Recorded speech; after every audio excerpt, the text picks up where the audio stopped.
আমি একজন মেয়ে হিসেবে আমি এটাই বলতে চাই যে আমাদের সেই স্বাধীনতার কোনো দরকারই নেই যেখানে মেয়েদের রাতের বেলা বেরোলে রেপ হতে হয়। ভারত মাতার দেশে মারাই সুরক্ষিত না। Wake up to reality. এটাতে তো অবাক হওয়ার কি আছে, এটা তো এক্সপেক্টেডই ছিল। কালকে ঘরের বাইরে হয়েছে, আজকের দিন হয়তো একটু শান্তিতে আছে, কালকে আবার ঘর থেকে তুলে নিয়ে গিয়ে হবে এইসব। পরশু দিন আবার বাংলা 1947 সালের আগের রাজতন্ত্রে ফিরে যাবে। তবে এটা মেন বিষয় নয় আমার বলার, মানে একটাই মেসেজ আমি তোমার কাছে পৌঁছাতে চাই, মানে তোমার কাছে পৌঁছে দিতে চাই কি প্রত্যেকটা ভাইরাল জিনিসই ট্রেন্ড নয়, কি ট্রেন চলে যাচ্ছে বলে তাড়াতাড়ি করে ক্যামেরা উঠিয়ে যেমন তা একটা মানে বলে দিলাম, ক্যামেরার সামনে আপলোড করে দিলাম, ভাইরাল হয়ে গেল, এরকম টাইপের হয় না। জাস্টিস চাইবে কারা? যারা নিজেকে তার ভাই, যারা নিজেকে তার বোন, যারা নিজেকে তার মা বা বাবা বলে মনে করবে, তারা, নট আরডি কমিউনিটির মেম্বাররা।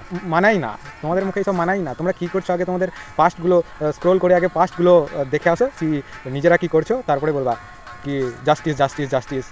আর মানে জাস্টিস মানে হয়তো জানো না।